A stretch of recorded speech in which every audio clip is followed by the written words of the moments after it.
Now, if the raffle is rigged or not. So Jamie Hallebeck from JJ, can you come up and pick the winner? I can do this.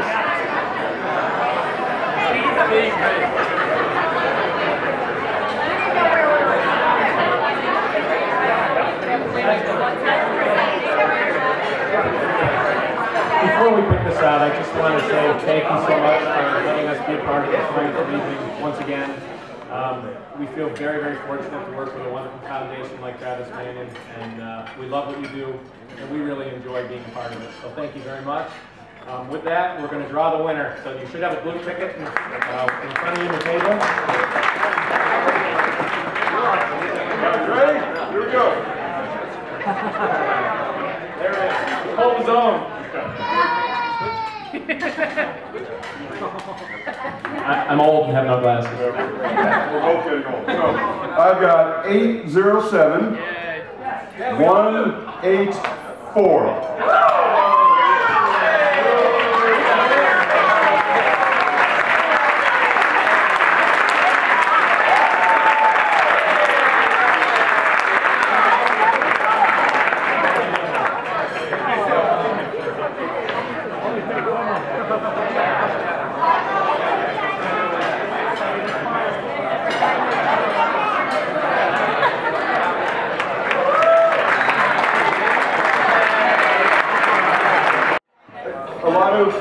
I'm sure I'm a new face to many of you. I started working here in January, and so I've been working for Ryan for about 10 months now, and going to combat is easier.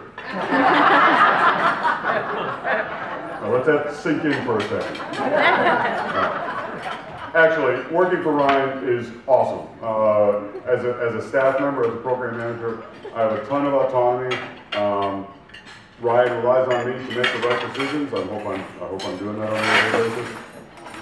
And working for the foundation is incredible. Ryan's leadership and her vision for where we're going to go in the future has been awesome, and gets me excited as both a veteran and as an employee to work in the foundation. So Ryan, if you could come up and share your wonderful leadership.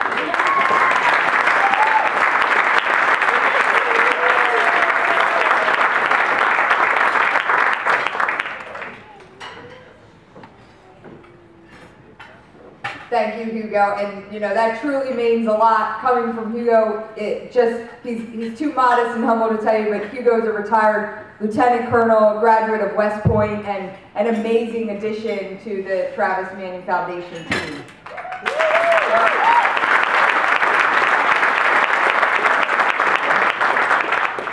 Well, welcome to the 9th annual Team Travis and Brendan dinner before the Marine Corps Marathon. Who's ready to run 26 miles?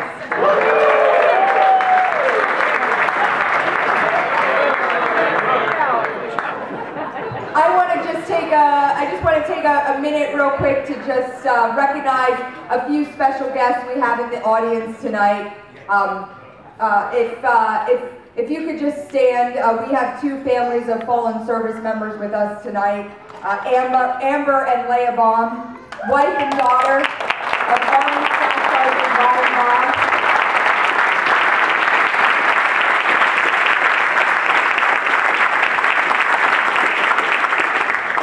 And Doreen and Pat Capillari, parents of Navy Lieutenant Valerie Capillari Delaney.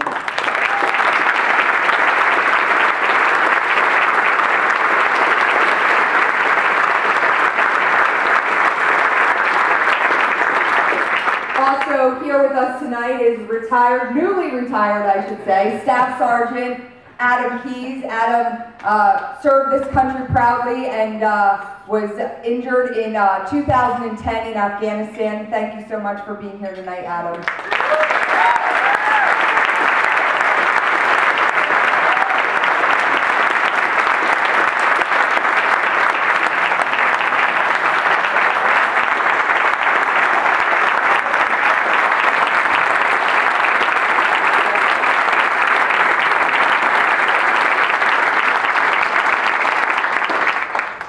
Adam just settled in right in Annapolis. He was I don't know if to say awarded, but the Gary Sinise Foundation and Tunnels to Towers just finished a house for him outside of Annapolis, so he's just settling in. And I want you to know, Amber and Doreen and Pat and Adam, you're not just here as guests, you're here as part of our family, and we're so privileged and honored to have you here with us tonight.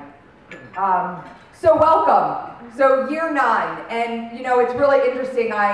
I was talking to a few people tonight, and they said, "Oh, are you running the marathon?" And I said, "No, not this year." No, that's what I was saying. "Oh, not this year." So I share the story. I have run the marathon, so that's my little check mark. And I ran the marathon in 2010, and my brother Travis was killed. For those that are new, I know we do have some new runners here with us tonight, but for the backstory, you're what? 2007. Oh, did I say 2008? 10. Oh, sorry. 2007. So, when Travis was killed in April of 2007, I remember it was a couple weeks after we had laid Travis to rest, and my dad, we were sitting around in our family room, and there was a bunch of family and friends there, and my dad said, Travis and I signed up to run the Marine Corps Marathon, and I'm going to do it. I'm going to run with Travis's bib and my bib. And all in a row, everyone's, "I'm running it with you, Tom." And, "Yeah, Colonel, I'm running it with you." And everyone kept going around the room. And I was just sitting there with my head down. And finally, I saw everybody was looking at me, and I'm like, "Oh no, I got to run a marathon." Okay. And I was telling a young lady tonight that I remember I said, "Okay, how do you run a marathon?" So I went on and I downloaded Hal Higdon's training book or manual, and the first thing it said was, "Run a mile." And I'm like, "Okay." And I thought, "Run a mile, I can do that." So I got out with my dad's sister and my husband. I said, "Okay, well today I'll start the training. I'm going to run a mile." And at the end of that mile, my head was between my legs, and I'm like, "I can't do this. This is not going to happen." But that was in June, and in October, I finished that race along with dozens of other Team Travis participants, and it was a labor of love for all of us. We were running to remember my brother, to honor his sacrifice, and not really, we never really imagined that it would ever become Team Travis and Brendan. But in 2010, my brother's roommate and very close friend from the Naval Academy gave his life in Afghanistan, and that's how we became Team Travis and Brendan. And just like I ran in 2007, that following year, Brendan's wife Amy said, "Well, I guess I got to run a marathon now." So Amy went and she ran the marathon too. And Amy sends her regards. She's not here with us tonight. She's actually down in Dallas representing the Travis Manion Foundation and American Airlines event. So we're proud in our 9th year to have almost 200 members running tomorrow, to not only honor Travis and Brendan, but to honor Doc Baum, to honor the capillaries, and to honor all of those who have given their lives in service to this country. It's an amazing effort that you all have put forward. And I was talking to Krista Foy, who's our special events manager today, and I said, so what was the goal? What were you looking to raise? And she said, our goal was 100,000. And I said, well, where are you? She said, today we just hit over 160,000. That's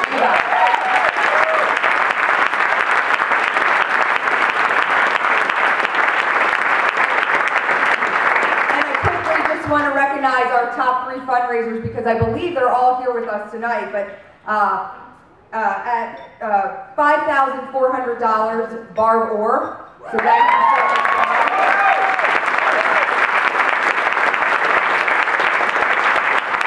$10,500, Michael DeFrancisci.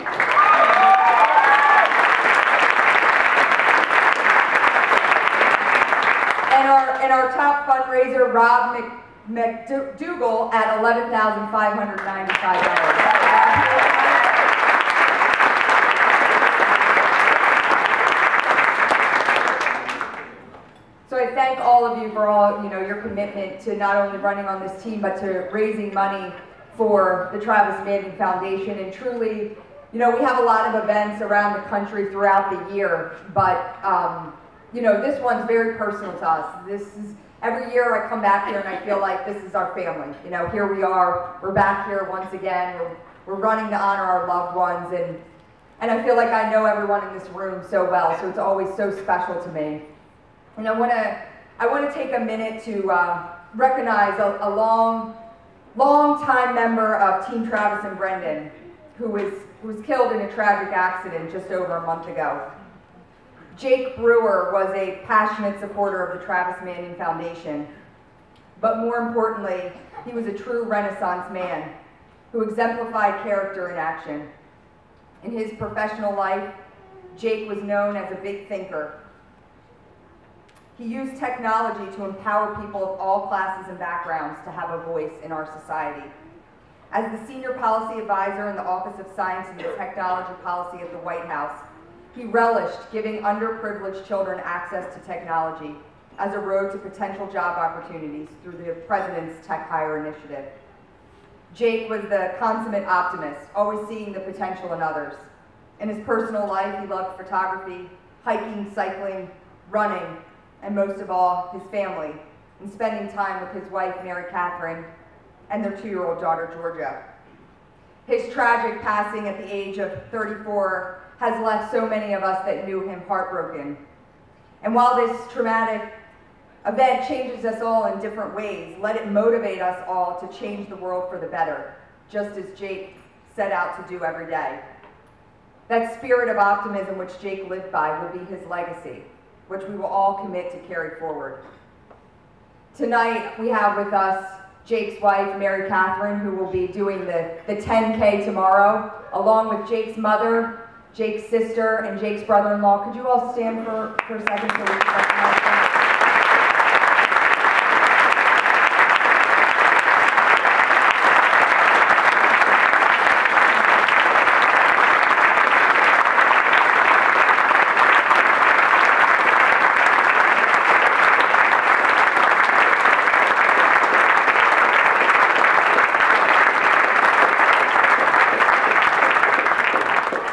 Because this is such a family event and so many of us come year after year, I'm sure there were many of you that ran side by side with Jake year after year. And you know, I was saying to Mary Katharine that a lot of people who you know, had heard about Jake's loss and didn't necessarily know him asked me, you know, "It's so sorry, what was Jake like?" And I said, you know, it was really hard for me because I had to keep saying, Jake was one of the nicest guys you could ever meet. And you know, you always hear people say that, right? They were one of the nicest guys. They were one of the good guys. But I'm like, but I really meant it. I was like, Jake was one of the good guys, and he truly was.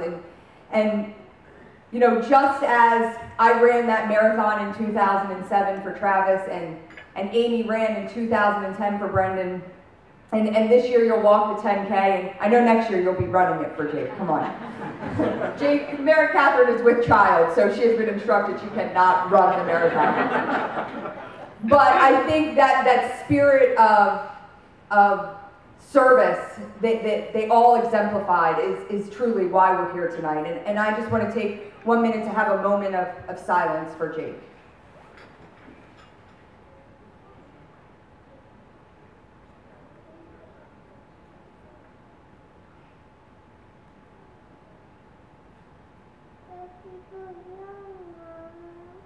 Thank you. Mary Katharine is going to come up and just say a few words about her husband.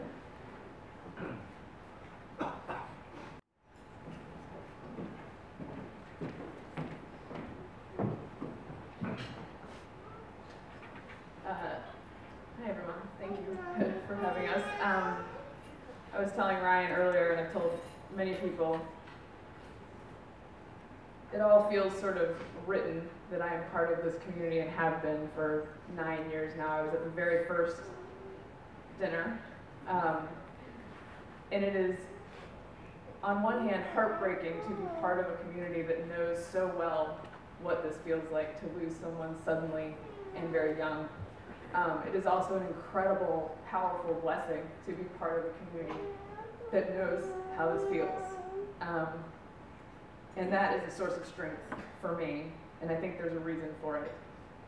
Jake would have definitely been here with us tonight, having, I'm sure, just decided to run the marathon like 3 days ago, and already raised $3,000, which was his custom. And I think one of the things that Jake truly valued about this community is that for normal people, it is an insane thing to decide to run a marathon 3 days before the marathon, or a week before, or a month or two before. And for Jake, it was like, yeah, I'll make it work. And he would finish sub 4 hours, or 3:30 or whatever it was, and be disappointed with himself. In this community, that's not that insane. There's a bunch of people out here who do that, and I think he loved that about you guys. And he loved being around people who could do things like that. And he loved the idea of honoring the fallen by challenging the living. And he was determined to do it in many ways. And I don't know if a lot of you guys know the story of how, so I was here at the first dinner because I had a friend who was embedded with Travis and knew him in Iraq before he was killed. And I never met him, but I came to the dinner because I learned that you guys were running and decided to cover the fact that Colonel was running for Travis and write a story about it. And I found it so inspiring, and you guys never got rid of me. Fast forward a couple of years, and I had met Jake, and he started coming to the events. Jake went to the Naval Academy for 2 years. He was the same first plebe year, Travis's first plebe year, because he decided he wanted to. He was the same year as Travis. And so when Jake left the Naval Academy, he decided to seek a different kind of public service that he thought might be the right path for him. And I don't think he ever doubted that that was the right decision for him, but he had the utmost respect for everyone who was with him at the Naval Academy and who went through that process all the way. And I think there was something truly gratifying to him about how those paths came together. And really beautiful that it was because the two of us met and because we became part of this community. And so you guys really meant a lot to him. I expected him to be among the challenged as opposed to the honored for a lot longer. But tomorrow and from now on, we will challenge ourselves to honor him. Because this is a group that's about moving forward and is about service and about overcoming obstacles. And he would love that. He would maybe pick on me for not just outright running the 10K while 34 weeks pregnant. But, baby. If I were 40 weeks pregnant, I'd be like, this baby's cooked, let's just get it out of here. At 34, I think we'll play it safe a little bit. The last thought is, I think, for all of us in the family, and especially for me, when I think about Jake, and I think if you could put to him this scenario and what's going on in my life right now with a 2-year-old and with a baby on the way, and asked him if I could handle it, he would have had no doubt whatsoever. That doesn't mean that I have no doubts, but knowing that he didn't is really important to me, and I think part of the reason he wouldn't have a doubt is because he would know that I would be surrounded by this family and by this community, and that we would make it work. So I thank all of you guys for all you'll do for me and for us now and in the future, and I would like to imagine that Jake is up there watching us while you run, and throwing one back with Travis, Brendan, and Janet. And this pregnant lady would like to raise one to all of them. Thank you.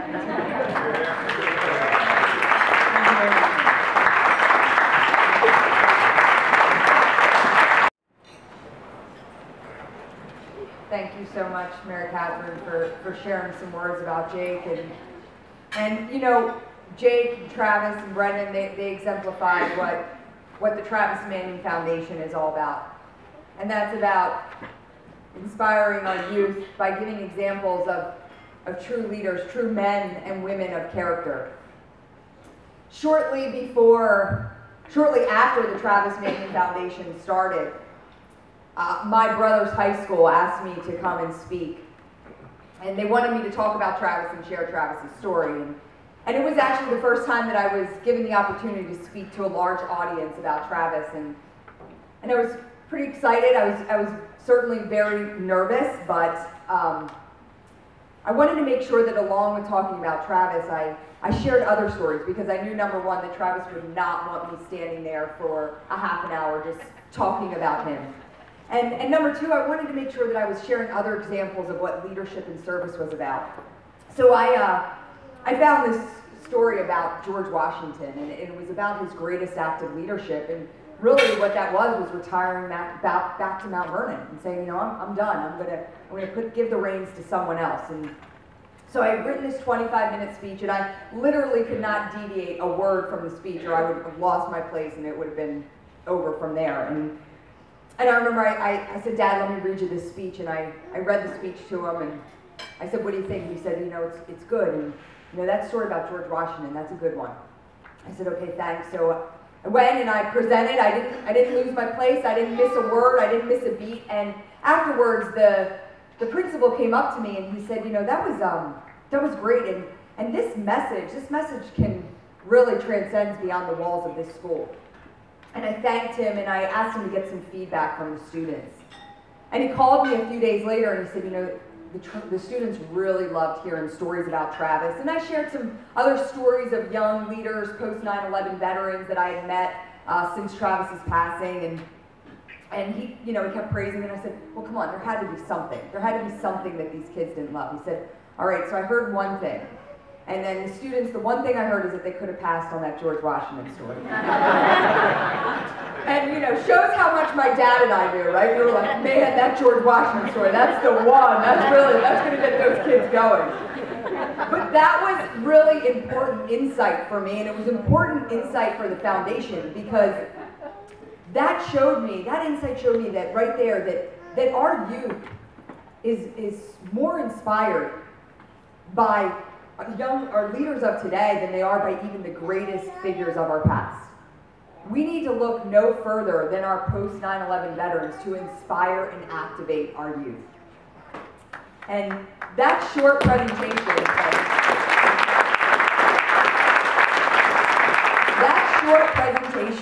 became our Character Does Matter program. And since that day, veterans and families of the fallen have presented that message to over 100,000 students over the country. Along with that, it's generated over 30,000 hours of community service served by veterans, families of the fallen, and our youth, serving together side by side. Through our work, veterans are saying that we're providing a sense of camaraderie, a sense of purpose, and a sense of belonging to something bigger than themselves. A lot of times we find that our veterans are leaving active duty and they feel disconnected. And we're saying to them, hey, you know, we're going to connect you back to a community, but we're also going to challenge you, because we want you to go out and teach our youth about what character is all about. So that's our Character Does Matter program. It's about inspiring the next generation, giving them relevant and relatable examples.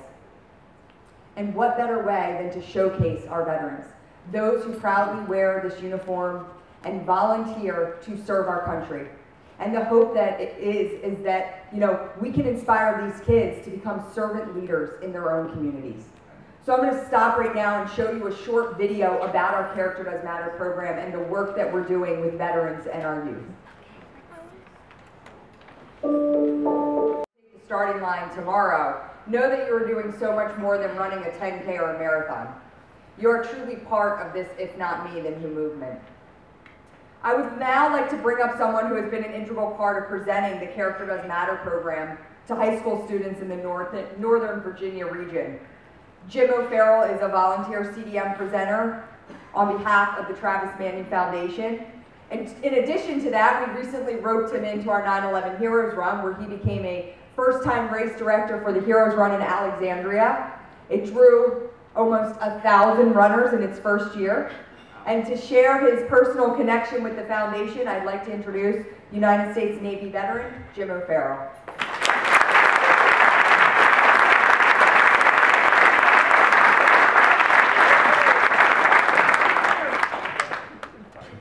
Good evening, everyone. Thanks so much for being here tonight. Honestly, honestly, I'm feeling the pressure a little bit more now following two such amazing speakers. And I'll just do my best, so bear with me. And this is kind of an emotional topic for me, as people like Josh Javen and Brian Lambert and Colonel Manion know.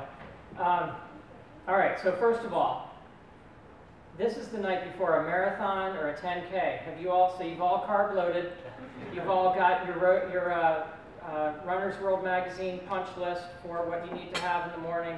Don't worry about not getting any sleep. You're not going to really get a whole lot because you're going to be worried about your alarm and things like that. But I did want to show something I brought along. Anybody know what this is?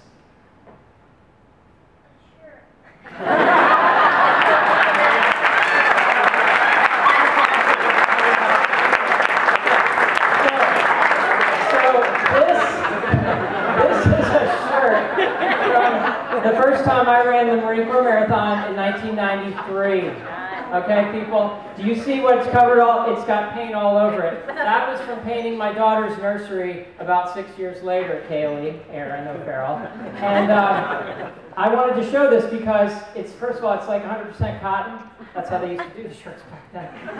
So now, the most recent run, the Alexandria 9/11 Heroes Run, this shirt's like all kinds of, you know, funny material that's stretchy, and you don't really want to run in this. That's the secret, because you sweat too much. It's not wicking or something, I don't know, but it's awesome, the most amazing material for your wife and 2 daughters to wear as sleep shirts and around the house shirts. And that's a little secret. And the gentleman who answered short gets the shirt.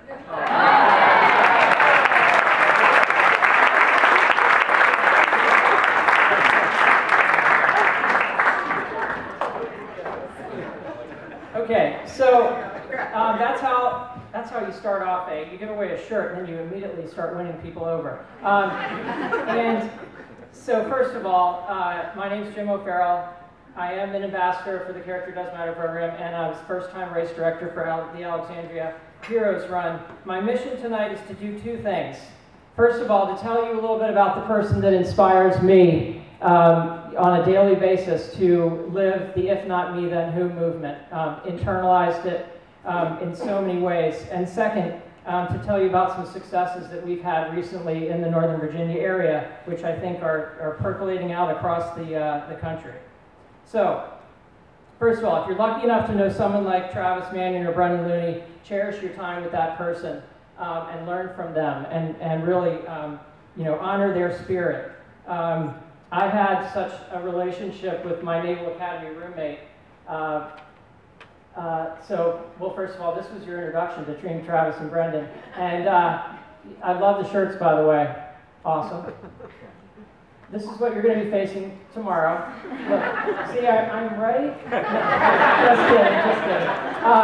But we will all be cheering you on.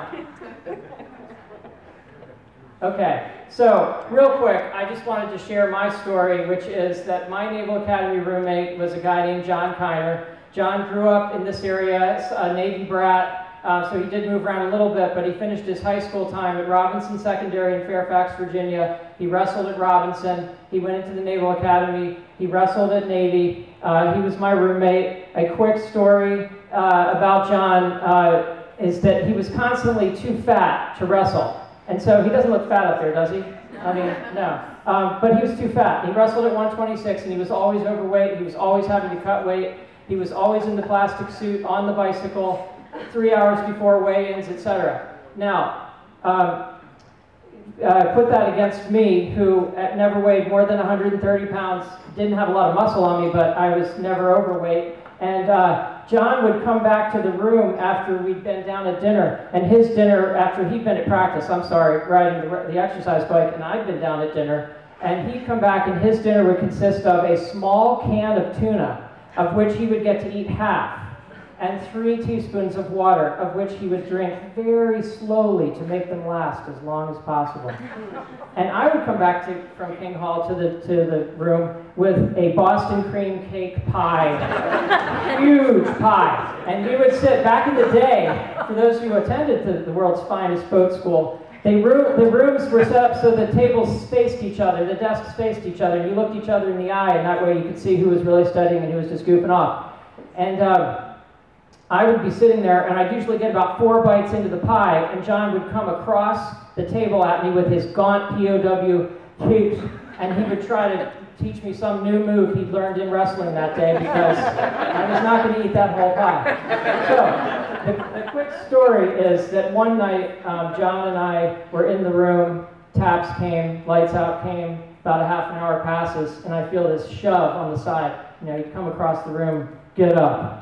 And I was like, why? He goes, because I said so. Well, John, that doesn't always do it. Just because you say, I got to get up early for, you know, morning class and all that. No, we're going over the wall. So when John says you're going over the wall, you're going over the wall. There's really no two ways about it. So basically, on the way creeping across the yard at the Naval Academy, what John said was, I need to test the security on the outside. So he was always in SEAL mode. Even I think when he was a 7th grader, he was in SEAL mode. But anyway, so we get out, we jump the wall, we go over to the 7-Eleven. I get a big fat burrito that you put in the microwave. I know you all that went to regular colleges, you had those a lot, didn't you? You were out there living the dream, moving about the cabin of college life like the rest of us weren't at the Naval Academy. So we're coming back into the yard. It's snowing. It's the middle of February. There's snow coming down. It's really peaceful. And we're just about to get to gate 3, where the wall goes from about 25 feet high down to about 6 feet high, right behind the chapel. That's where you jump back in, not always where you jump out. I see some heads nodding. I saw some youngsters over there. By the way, you guys over there, those 3 youngsters, they're too young to be jumping over the wall right now. I need to let them know. So, we're just about to get to gate 3, and we hear, "Midshipman halt! Midshipman halt!" And we look back, and there are 3 what look like German, guys in German, like Stalag 17, the whole thing. They're coming at us, and it's the roving patrol of upperclassmen whose mission in life is to make your life miserable and to catch you jumping over the wall. So at this point, we're at the wall, where the wall's about 12 feet high. I look at John, John looks at me, and I said, basically, "No way, John." He goes, "Oh, yes way." He basically leans forward, takes my wrists, interlocks my fingers, and shoves his foot into my hand and says, "Boost me now." So I boost him up, shoot him up. He was only about 5'1", so that was kind of easy. He's up on the wall. Now he's up on top of the wall. I'm still down there, and the roving patrol's about 100 yards away, and they're screaming, and they're excited because they're going to catch somebody tonight. So then I hear, "We got one, we got one. Oh, we definitely got one." And then you hear this kind of giddy laughing. And John's on the top of the wall, and he looks down and he goes, "JT, man, that was cool. That was a good job you did. I'll see you back at the hall." I'm not kidding you. He starts to roll that way. And I go, "You've got to be kidding me." And I look over. He reaches down, grabs my wrist again, and launches me up onto the wall. And he goes, "I'd never leave you behind." And we got down the other side of the wall. Gate 3 was locked. Those guys couldn't get in. It was awesome. So, by the way, those overcoats, for those who used to have to wear them, they didn't consult Runner's World magazine when they were designing those puppies, so they're not easy to move around in. So John, sitting in thermo, suffering through thermodynamics and double E and things like that in the weeks to come, and those words kind of stuck with me. I'd never leave you behind. So now I'm going to get to the other side of the story. John graduated from the Naval Academy with me. I barely survived. He did pretty well. I taught him how to speak and write English. He taught me how to do engineering. We graduated. He went into the SEALs. He got into SEAL Team 6. He was having a great time. He was living the dream in SEAL Team 6. One night they were doing a halo parachute jump, and John had a really bad seizure on his right side. And they still, to this day, I've talked to people over the years about it. They don't know how he did it, but with his left hand, while seizing on his right side, he pulled his ripcord and he survived. But typical John, when he got on the ground, he didn't want the corpsman that was in their team to see him, so he was trying to hide in a bush in the middle of the night so the guy wouldn't see that he was still having this issue. But they eventually found out, they did tests, and it was a brain tumor. So what you find out about brain tumors is sometimes they take you like that. And sometimes you can live for quite a while. And we were fortunate enough to have John live for about 9-10 more years. And during that time, he married the love of his life, Betsy. They settled in Virginia Beach. They had 3 kids. And John got a job selling medical equipment, which, by the way, was pretty cool because John, So first of all, there's Betsy, and they're the 3 kids, and they're just awesome, awesome kids. He goes into the medical, to the OR, and his job is basically to teach the doctors how to use the medical equipment, which you've got to figure, they got to learn how to use it sometime. But I didn't really ever think my roommate would be working on live, breathing human beings. I figured that's pretty cool, John, that you get to do that. He did a bunch of Ironman triathlons all the time. He's got a brain tumor in his brain, and it's kind of gone to sleep after the initial radiation. And then there used to be this really cool event called the Ray Galois. It's kind of the grandfather of the Eco Challenge. I don't know if anybody's heard of that. It's like 5-7 days, no food, but travel around on your own and race. And John did that a couple of times. So in a nutshell, John lived his life to the fullest every day. And we were, kind of cruising through life. He'd go get the MRIs every 6 months. And then in August of 2008, while Christy and the girls and I were on vacation, we stopped to see John. And John and I would always go for a run whenever we got together. And we went on this run, and we're like mile 4, and we're cruising along, nice 7-minute pace. And John starts to pull away from me. I'm like, John, what are you doing? He goes, JT, man, come on, can't you keep up? And I'm like, no, I'm an old man now. I don't do that. It's like you do. And he goes, well, all right, I'll slow down. I still can't leave you behind. And I remember, and he made that comment, and it kind of stuck with me. So he had this expression he used, we're good, and I would never leave you behind. And I equate those in the if not me, then who. And what happened was the following week, John had a massive seizure and was taken to the hospital in Norfolk, and he passed away in January of 2009, so about four months later. And when he passed away, first of all, for the midshipmen that are here tonight, when we graduated in '89, there was another class, like from '68, from the Vietnam era, that said, what about '89? What are you guys ever going to amount to in life?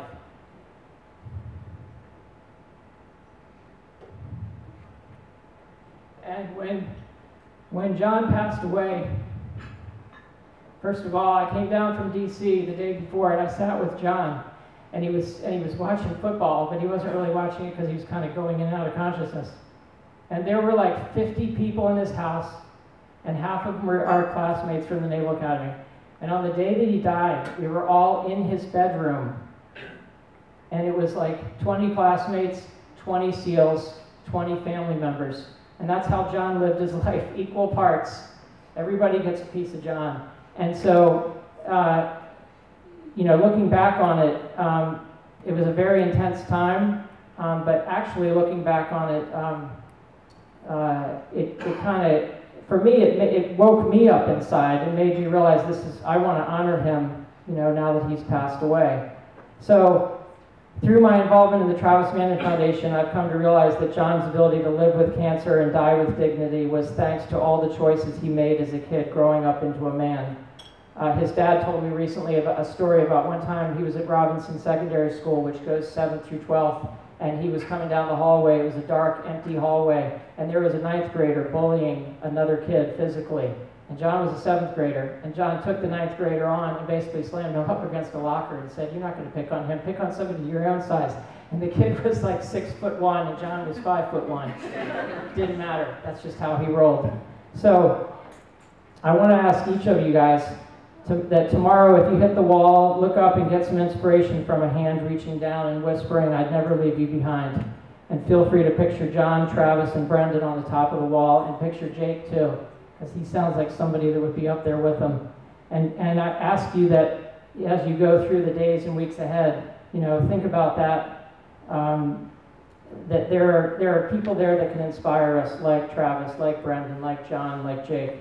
And now that was mission number 1, and I can't believe I got through without breaking down like a blubbering baby here, but thank you all for that.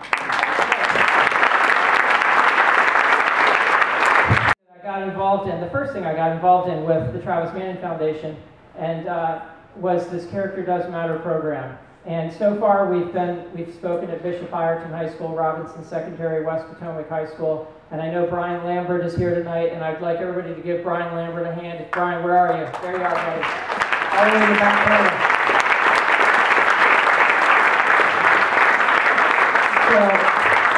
So So Brian has been such an inspiration to me. He's a mentor to me. The first time we ever met at, what was that place? It wasn't a bar, actually, Brian, which surprises me. It was a bar. It was a bar, yeah,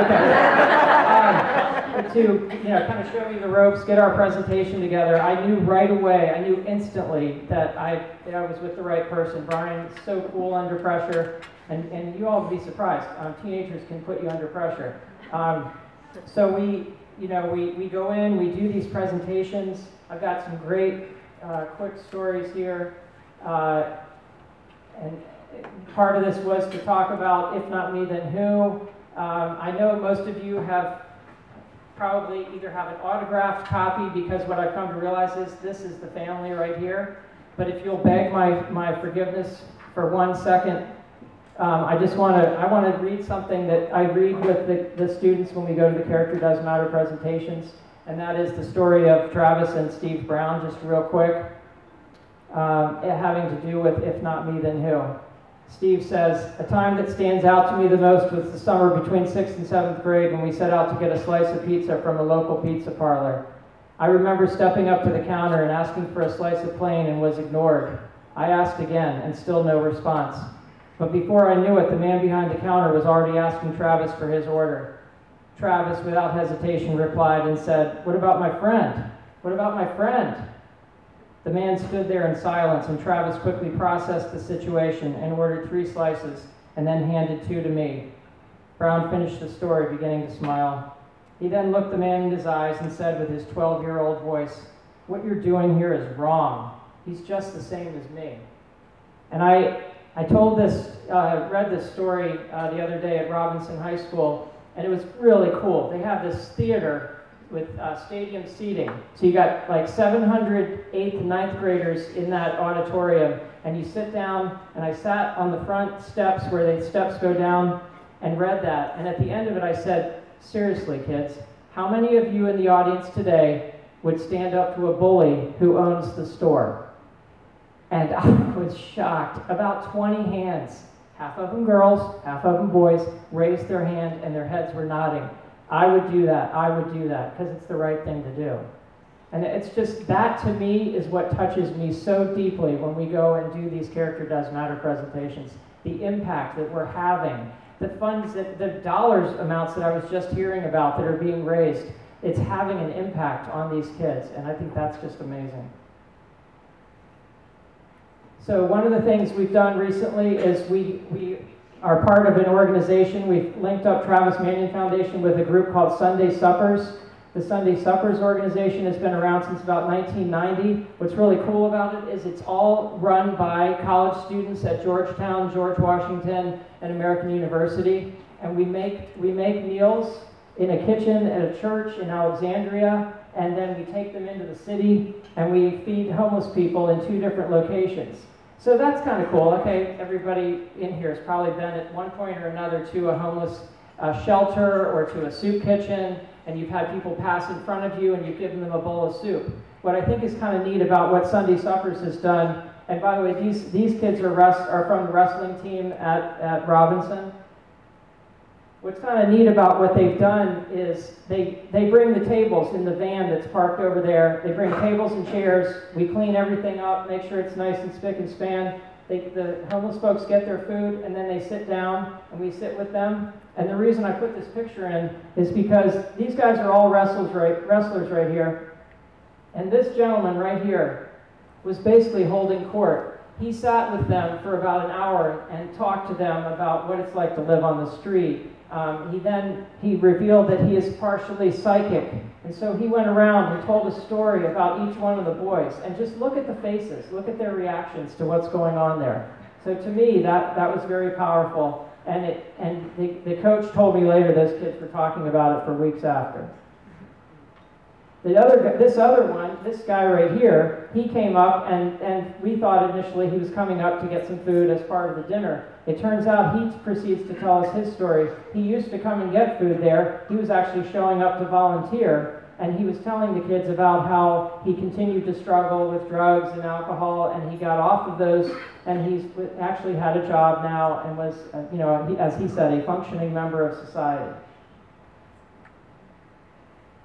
So the other thing I was going to mention, and I won't go into too much detail, although I'm quite proud of it, is we had our first annual 9/11 Heroes Run in Alexandria this year. And you know, the metrics they were using with us was you should expect anywhere from 150 to 200 runners to show up in your first year. And you know, you're not necessarily, you're in a metropolitan area, but you're kind of tucked down there by Mount Vernon, you know, down where GW lives. So we're not sure how much it's going to do. We ended up with 996 registered runners. And so my joke now is we were a family 4-pack short of 1,000, and that will not happen next year. So somebody here lives in Alexandria and has a family of 4, and they can show up. We had the most amazing time. It was one of those things, what about 89? What about the class of 89? I put an email out to the distribution list where we have 650 classmates on it. And I got 4 classmates who happened to live right in the vicinity, and they all stepped up. One became the operations lead, one the food and beverage, one the registration. And they didn't just say, I'll help out, which you hear a lot of, by the way, in these races, and then people disappear, right, Josh? You know how that is. So what you find out is these Naval Academy people really stick around and want to be part of it. So, you know, we had a great time. I will just quickly flip through here. We had a girl from West Potomac, Anna Bozart, sing our national anthem. We had the combined Fairfax County Police and Fire Department.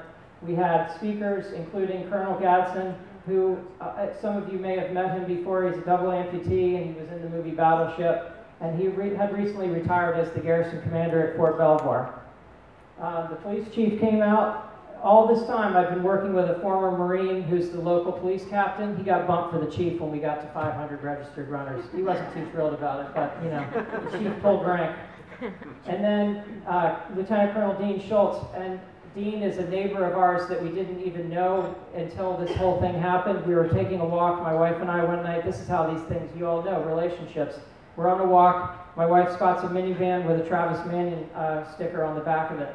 And I said, wow. And she goes, yeah, nobody knows Travis Manion around here. It's Alexandria, Virginia. I mean, get on over there, honey, knock on the front door. I said, okay, yeah, man, we'll do it. So I walk up to the front door. And who comes to the front door but tall, dark, and handsome, good-looking guy, Dean Schultz, a Marine, a Marine's Marine. Where did you get the Travis Manion? Oh, well, I served with him in Iraq. You what? Yeah, I was in 1st Recon and da-da-da-da-da-da. And Dean turns out to be the nicest human being on the face of the planet and my new best friend. And like, the guy is, hey, Dean, what do you think about speaking at I'd love to do it, Jim, it'd be great. So just like I find in my life with Marines, they want to step up whenever they can. So the other thing we did was we had a muscle car show, and General Dave Papak from the Annapolis Run, he said, Jim, did you get the painted up Humvee? What's that, General? I'll explain that to you, but you need to get that, so we did. And that's what I found, is you steal all your ideas from the Annapolis Run. And these guys, we stole this idea. They showed up because they'd been in the Annapolis Run, the Star Wars folks. And we had the Marines with the blow-up drill sergeant. They are awesome, by the way. These folks right here are the Marine Corps poolies that are going to go to Parris Island but haven't gone yet.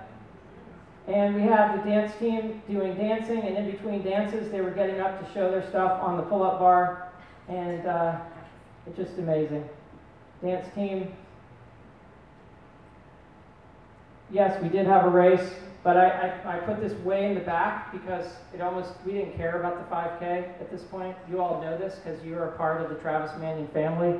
It's not about the run. It's about getting people off of their sofas to honor the fallen and be challenged, and that's what they were. And there's Amy Looney, and this is my final thing, and I know Ryan's like, okay, Jim, come on, I know I'm in between you and sleep, but you're not going to get sleep if you're doing the marathon. Just put it out of your mind, because then you'll worry about not getting the sleep. Just take it to say I'm not going to get any sleep tonight. Okay, so I've gone through this whole process, and Josh calls me as I'm driving home from work one day and says, Jim, what do you think about being the guest speaker? And I was completely floored. I honestly, we're in a room with people who are amazing. I mean, people who've given their all, Family members are here from people who've given their all. What have I given? So I honestly was questioning, why did you pick me, Josh? I was actually wondering that. And it was actually Amy Looney that brought it home to me. All this time, ever since John passed away, it never even occurred to me that I was a survivor. It never even went through my mind. I'm just a Naval Academy guy. It's what you do. Your Naval Academy classmate dies, you honor his memory. And I was standing at the end of the 9/11 Heroes Run, right in this vicinity. They're in the cafeteria of the school where we did the medal ceremony. And Amy and I are talking, and she goes, well, Jim, you know you're a survivor, right? And I said, no, I'm not. I was in denial a little bit.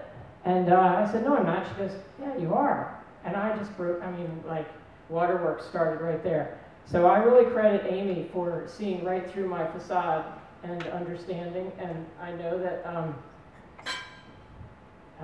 I want to go on one of those trips. So thank you all so much for having me up here. I do have one more thing, and this way I'm guaranteed a standing ovation. I want everybody to stand up.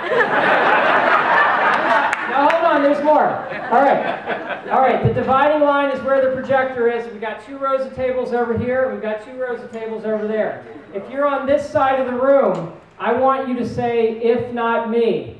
And if you're on this side of the room, I want you to say, then who? And by the way, we're going to do this until the security people come and tell us to put. So we can do it the easy way, or we can do it the hard way. Okay, I'm going to count to 3, and then we're going to get an if not me, and then we're going to get a then who.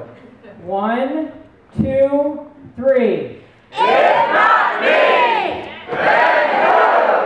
If not me, then who? If not me, then who? Thank you all.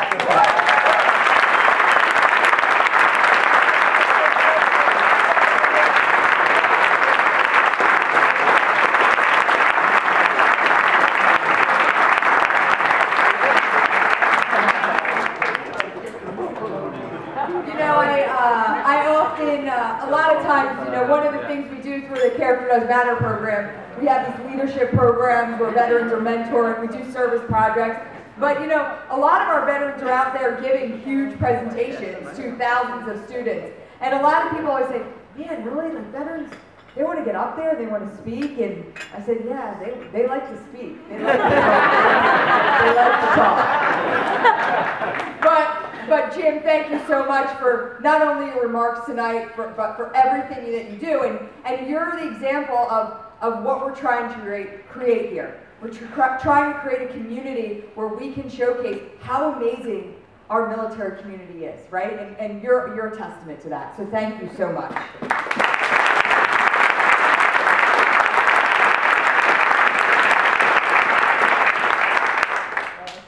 It's because of people like Jim O'Farrell, people like Jake Brewer, and every one of you who put on a Team Travis and Brendan shirt tomorrow, that we are making an impact.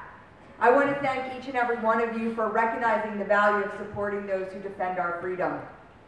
I'd also be remiss if I didn't take another opportunity to thank the Johnson & Johnson military sales team for their continuous support of all of our programs, Team Travis and Brendan, and their dedication to the military.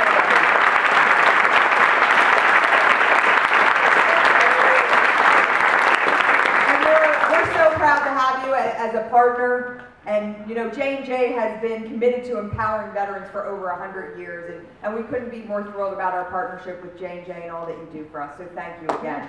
Okay, so this is it. To those of you who are running tomorrow, we wish you the best of luck. And when you find yourself beginning to tire, be motivated and inspired to know that with every step you take closer to the finish line, you are carrying on the legacy of Travis, Brendan, Jake, and all of our fallen heroes. And then I love that, Jim, think of them up on that ledge, right? Think of them up on that ledge saying, I'm not going to leave you behind. And trust me, tomorrow there are going to be times that are going to be tough. There are going to be times where you want to quit. There are going to be times where you want to cry. But each time you hit that rough spot, Just like I did thousands of times when I ran that marathon in 2007, I clutched the safety pinned picture I had of Travis on my little fanny pack. And I held that picture so tight, and I just kept saying, if not me, then who? So get out there tomorrow, and when you hit those rough patches, just remember that, if not me, then who? And thank you so much for being a part of our team. And go Team Travis and Brendan. Thank you.